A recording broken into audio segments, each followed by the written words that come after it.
Larian Studios, forever cemented as one of the best when it comes to keeping the CRPG formula not only alive, but fun and accessible for everyone.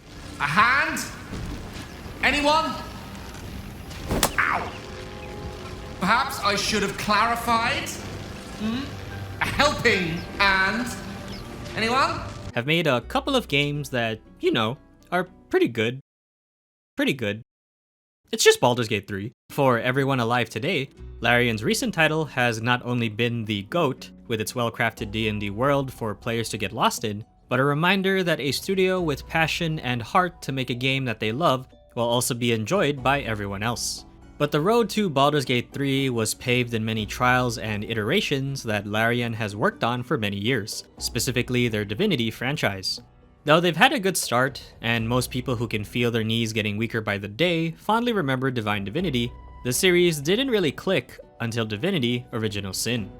A sandbox CRPG, and the closest thing at the time to emulating the pen and paper experience of D&D in video game format. Original Sin was beloved by RPG fans far and wide. However, there was one more iteration that Larian would perform which would push their design elements to the brink of perfection, and that was Divinity Original Sin 2. Almost universally considered to be the best in the Divinity franchise, Original Sin 2 understood the groundwork that the first had made and dialed up the fun factor by 500%. A richly open-world sandbox setting that's so dense even your favorite waifu's 3 sizes can't compare, a role-playing experience with the perfect amount of player agency, and a turn-based combat system with so many layers it'll make your local ogre jealous as f***. Indeed, it was Original Sin 2 that slapped me so good, and the title that made me fall in love with Larian's design, not to mention revitalizing the CRPG experience for modern-day players. But now with Larian's latest iteration being the culmination of their design efforts to bring their best possible RPG experience, does Original Sin 2 still hold up? And you thought Rivellon was flat? The story of Original Sin 2 can be described as follows.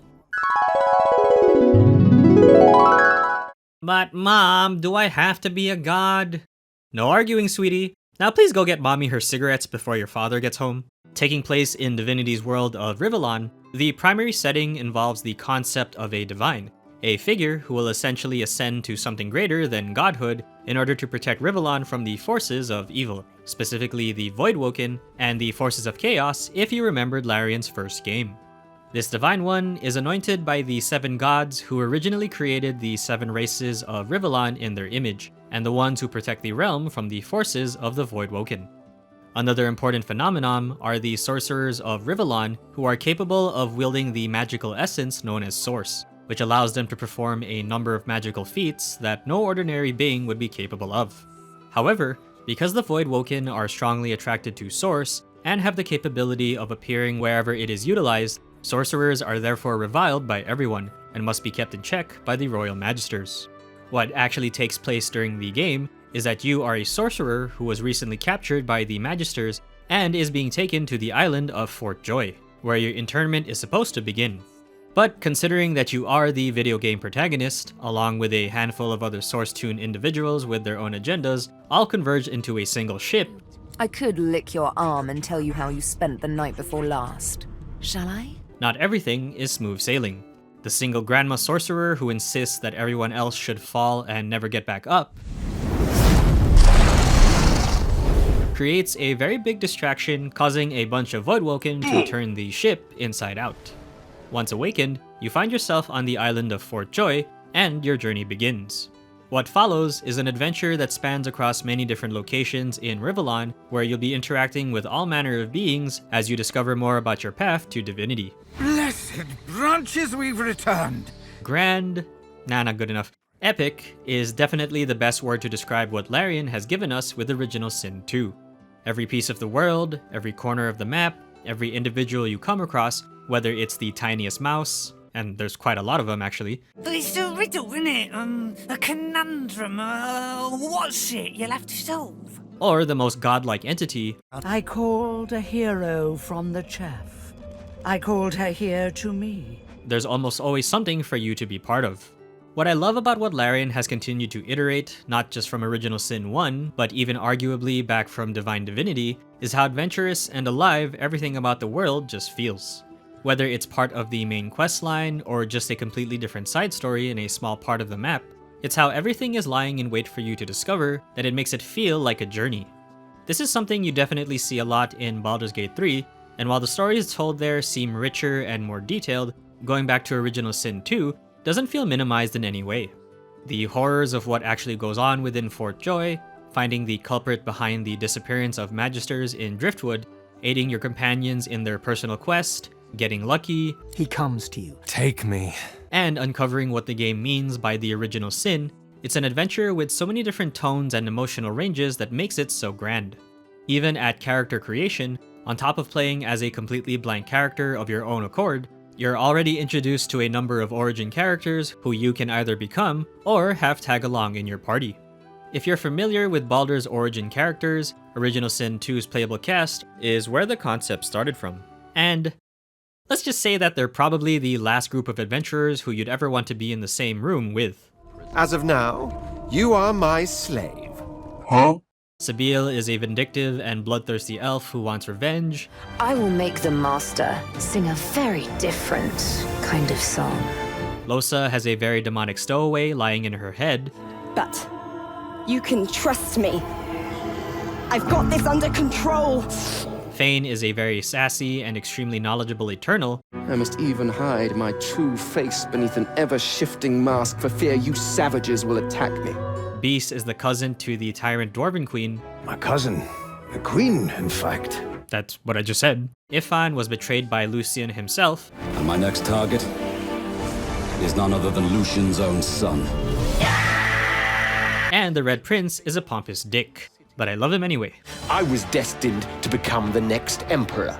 So yeah, probably the last group you ever want to be shaking hands with, but my god are they some of the most memorable. What also makes them great is how some of the origin characters have ties to the main story. I'd rather not give it away for those who haven't touched this game yet, but when you get to major plot reveals, it's very much one of the more memorable moments in the game. It's not just them too. Dallas is one cold mother bee whose ruthlessness knows no bounds. What a waste. Malady is your stupidly sexy and powerful ally.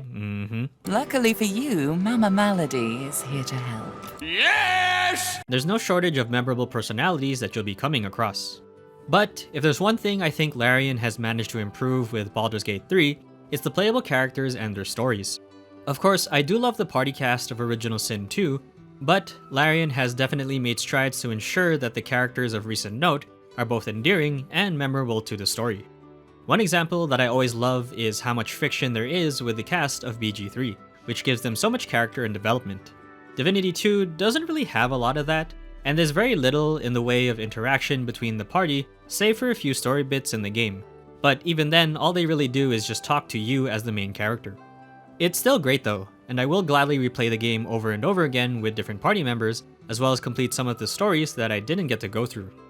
I do kind of miss some of the wacky humor that Larian's previous games injected, Call me Ishmael. because it feels like it was toned down for the more serious mood of Original Sin 2. But it has its moments. Oh, please, Lucian, spare me. Also, there is one thing that is kind of a bummer with Divinity 2 that Baldur's Gate 3 actually rectified, and that is the party members that you don't pick up are killed off once you get past Act 1. Kinda sucks that you can't keep all of them throughout the story like you do with BG3, but on the other hand, replayability right there. If anything else, besides the sheer vastness of the world that Larian has presented you with which to explore, it is in fact the original setting of Rivellon that I found to still be unique. It does hit all of the fantasy checkboxes with the different races, sword and shields, magic, the constant existential dread of min-maxing my equipment purchases, but the world of Divinity contained the exact amount of curiosity and interest to force me to realize that I've been playing for 8 hours straight. A grand adventure of a story worth hearing from start to finish, and even if other aspects of the game have your bigger interests at heart, it's still a perfect complement to the fantasy experience. Then, quite suddenly, there's blood everywhere as... Alright, now before I begin to describe the gameplay of Divinity 2, there is something that I have to get off my chest. The combat is better than Baldur's Gate 3. There, I said it. I said it. I'm not sorry. There is a pitchfork in my chest right now. Okay, not exactly true, but before I get into the details of why I would even say a comment like this, let's go over the basics.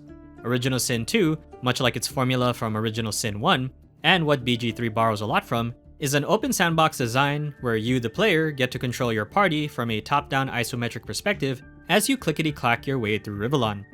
In terms of being an RPG, it's basically everything you'd expect. Character customization, stat allocation, abilities that affect your combat and social potential, talents to make your characters extra unique, you stink, loser! Equipment to better your character, and choice-driven dialogue to determine whether you want to be an upstanding hero or a complete asshole. What purpose did that serve? An amazing role-playing system that still ticks all of the boxes for letting me create my character the way I want, and a good number of choices which always makes me think how I should go about it. Still love being lizards because of a free shovel and fire breath. Also, my favorite aspect about this game is that you can be an undead of any race, which changes your interaction with the world. Things like healing spells damaging you and poison actually healing you, having to put on a mask so people don't get scared of you, it creates a very interesting dynamic that can change your journey's approach. The explorative portion is what makes Larian's design so magical. Taking a page from Original Sin 1, though arguably again as far back as Divine Divinity, Original Sin 2 gives you a variety of maps for you to explore to your heart's content. What makes it so meaningful is how densely populated these maps are with a number of NPCs and encounters to come across. The fact that the game doesn't try to hold your hand with how you should go about getting to or solving them, other than maybe helping you get to a hub base, is what makes the player agency and discovery so satisfying.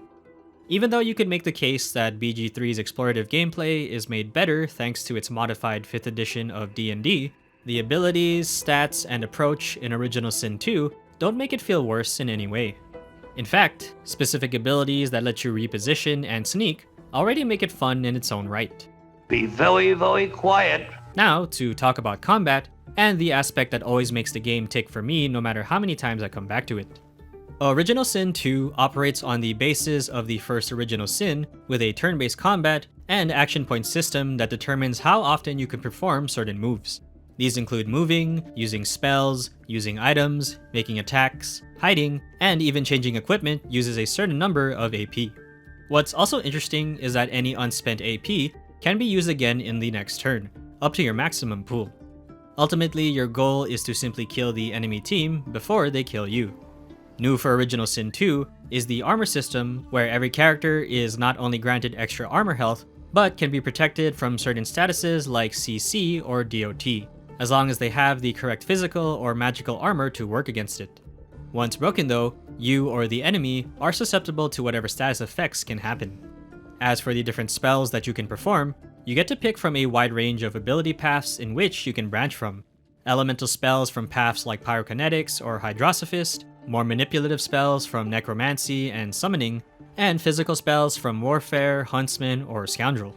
So long as you meet the ability point requirement, you can simply learn them whenever you want, provided you have the necessary books, which you can also obtain however you like. I'ma just slide these fingers right in there. The other mechanic is surfaces, where different elements can linger on the battlefield to be used for tactical advantage, either by positioning them or detonating them, such as oil puddles with fire, or water and lightning, which will remind you who your actual friends are. Dude, you just shot me. You're in the way. You're just shot me. What are you doing? What are you doing? It's because of these combat layers and the different actions and spells which can affect one another are why I have a much more fun time with Original Sin 2's combat more than Baldur's Gate 3 and Original Sin 1. Now, I still enjoy the 5th edition system for what it is, and the combat does have some fun combinations for you to take advantage of. But because there's less RNG involved when compared to Original Sin 1 and Baldur's Gate 3, and having to factor in the armor system to prioritize targets, the sense of tacticalness is more apparent in Original Sin 2, and it feels more rewarding when you creatively use these spells in combination with each other to take down a target, rather than relying on the risk-reward of probability to determine fights. Granted, there's still some RNG to ensure you have those, what I like to call XCOM moments, to humble you. No. This might be a personal choice for me, and I'm sure everyone's preference for combat will differ on whether probability should or shouldn't be a factor. But as someone who loves experimenting and finding creative ways to maximize combat potential, not to mention sniffing the cheese, Original 2 still slaps in this regard. Also, I like that you can use spells freely without having to worry about things like spell slots limiting how often you want to use them, and so it makes the combat more fun with experimentation. I think this is also needed because the enemies in Original Sin 2 are pretty savage with putting you into the ground. Seriously, you'll probably have the Dark Souls experience when you're first starting out. But when you learn just how this game wants you to be creative with its system, because a fair fight means nothing in this game, it is extremely rewarding to see how everything is executed. It's also by virtue of the AP system that the moment-to-moment action feels more apparent compared to Baldur's Gate 3. Again, I do love the 5th edition method as someone who enjoys more adventure-based combat in pen and paper action, and I think Larian did an amazing job in translating that into a video game format, but again, my preferred tactical approach to combat and my crippling addiction to video game min-maxing appreciates Divinity's system more. I think the only negative thing about it, and I kinda don't even think of this as a negative, is just how difficult it can be for first-time players to get into. It is a lot, and the game system won't click for you until you get your ball rolling. It also doesn't help that the magic mirror needed to respect your stats doesn't come until the end of Act 1, so you can be kind of stuck if the character you're trying out isn't quite working well for you, and you'll just have to restart from the beginning. Thank goodness though for the PC player's God-given right to quick save and quick load. This right here is my favorite thing, ever. Though I'm sure this is already a thing for the Divinity console experience. Anyone here tried the Switch 2 version yet? But I do believe that the lack of handholding is what makes the adventuring and combat very fun to explore and experiment to your heart's content. When you figure out something that works, and the game doesn't even tell you, the sense of accomplishment is a very amazing feeling. So yeah, really not much else to say, other than the gameplay is still fantastic. You have the fashion sense of a monkey in a clown suit. When Original Sin 2 came out back in 2017, it looked great. Now in 2025, it's still pretty good. While graphics tend to get better as technology advances, for the most part, and Larian has performed some black magic to make their latest title look stupidly beautiful, Original Sin 2 still looks good in some areas, but it's definitely outclassed in some. Not exactly the best technically out of 2017 either, looking at you, Horizon Beautiful Dawn, but the fantasy aesthetic and world are still brought to life by both its visual and sound design. The character models themselves look good from a distance, and you don't really notice some of its more basic features when you're playing normally from its top-down perspective. But anything up close, and they might not look the best. It's also partially the portrait's fault because they look a little rough. But the distinctive silhouettes between the different races are apparent, and you can at least visually tell who is who. Lizards are tall and scaly, elves look lanky and skinny, dwarves are still the short kings that they are, and humans look boring as ever. The origin characters do have a bit more distinction with their unique models, and Fane is definitely my favorite looking undead ever. A wide range of clothing and armors exists, so there's a big variety in all manners of fashion and garments to look at and wear. While not the most detailed up close, they add a nice bit of design and color whenever you're viewing the characters top down. The creature models look pretty good too. From the basic Voidwoken hatchlings to the more grotesque giants, Divinity understands how to make villainous monsters look savage and alien in nature. Very insect-inspired for sure, but still outwardly creepy. It's also cool to see that there are a number of special effects that occur for different spells used, which tend to be distinct with their colors like orange for fire or green for poison. As for the environmental backgrounds, they still look really good for the isometric perspective. A wide range of terrain exists throughout Rivellon, and though the dominating landscape tends to be the greenery of forests and woodlands, the depictions of beaches, castles, towns, and spooky scary graveyards are still very convincing in showing a fantasy setting. I do commend the game's use of foliage on screen, and they still look pretty good from the top-down perspective. Other visual distinctions include the hand-painted art that's used for cinematics and certain transitional cutscenes. Also, the game still runs great after all this time. I don't remember having any issues back then when I first played it, and I haven't had any issues since. Sure, hardware is better, and running it now is a piece of cake, but I also think Larian did an amazing job in optimizing its performance. The sound design is wonderful. On the effects side, there's a lot of amazing foley to bring about the natural part of Rivellon alongside the more magical. From simple footsteps on the ground to the inside of a ship creaking, you still get the sense that Rivellon is rooted in an Earth-like world.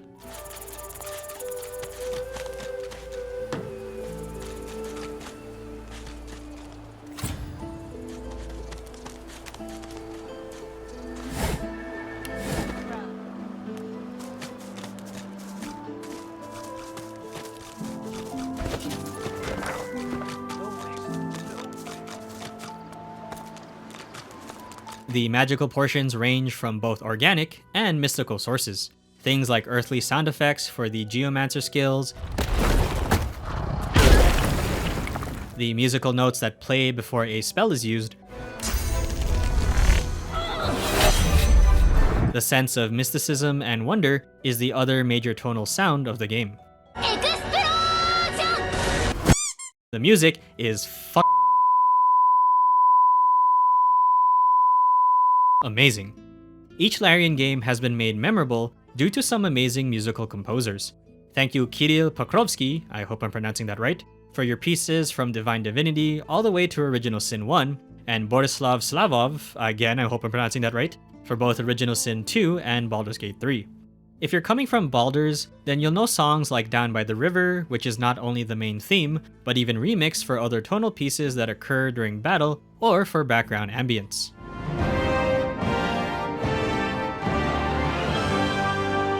The same composition was done for Original Sin 2, and while there are a lot of songs that complement the game's various moods perfectly,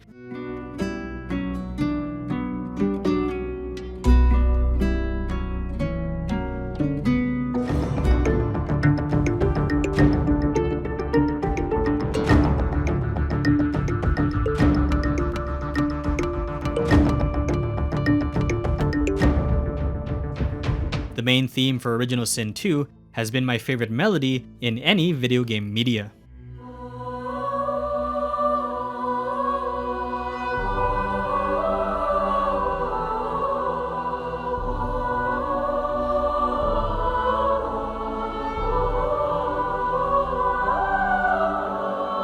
So much in fact that as a bard in Baldur's Gate 3, I will play it on my instrument over Down by the River.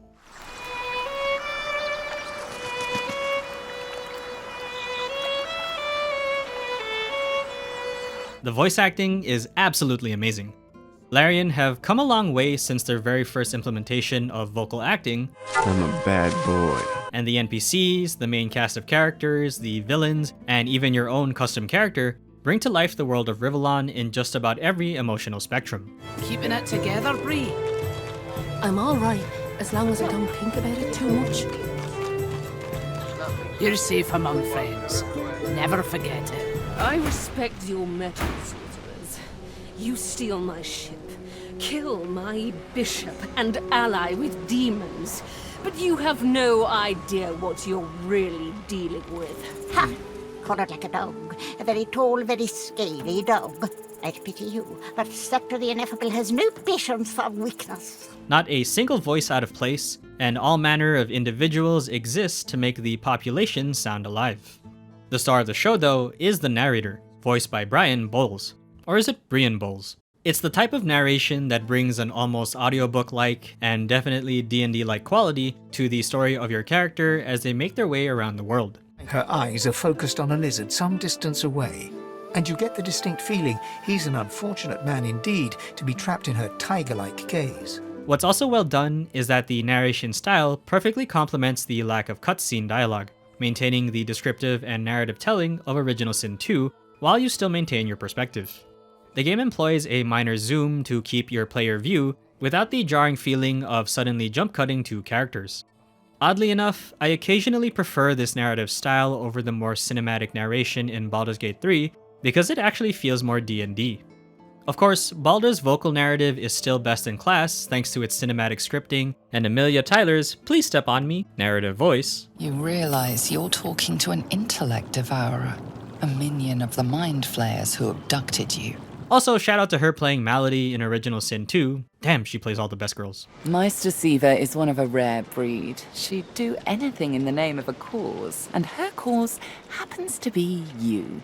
Again, this is a stylistic choice, and regardless, both games do have really good narration. Overall, while the visual seams of Original Sin 2 are starting to fray a bit at the ends, it still has a wonderful visual aesthetic that makes Rivellon look alive. And if that weren't enough, a timeless, fantastical soundtrack that will make you want to ascend to divinity. I'm happy. Oh, how unbecoming. Well, there's really nothing else to say, but yes. it holds up perfectly.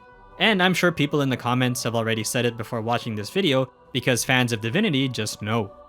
But I think most wonderful of all is that even when Baldur's Gate 3 has earned its place as one of the greatest of all times, and Larian's crowning achievement in the refinement of what a great CRPG game can be, it's endearing to see that even their former titles still have a lot to say. While some might claim that Original Sin 2 and 1 as well laid the groundwork for what Baldur's Gate 3 can be, I still believe that there are some mechanics and systems that Divinity does very well in its own unique way. Of course, I am speaking as a min-max freak who loves deep tactical combat, and therefore Original Sin 2 will have me wrapped around its finger more so, but it also speaks volumes about Larian's original designs in the Divinity franchise and how they've innovated in video game format. If you haven't had the chance to play it yet, and you've only just experienced what Larian has to offer with Baldur's Gate 3, Original Sin 2 is a must-play, and it more than holds up perfectly. But that's gonna do it for today, guys. Thanks for sticking around. There will be more games to play and more videos coming soon, so please stay tuned if you'd like to see more. But for now, I'll see you all next time.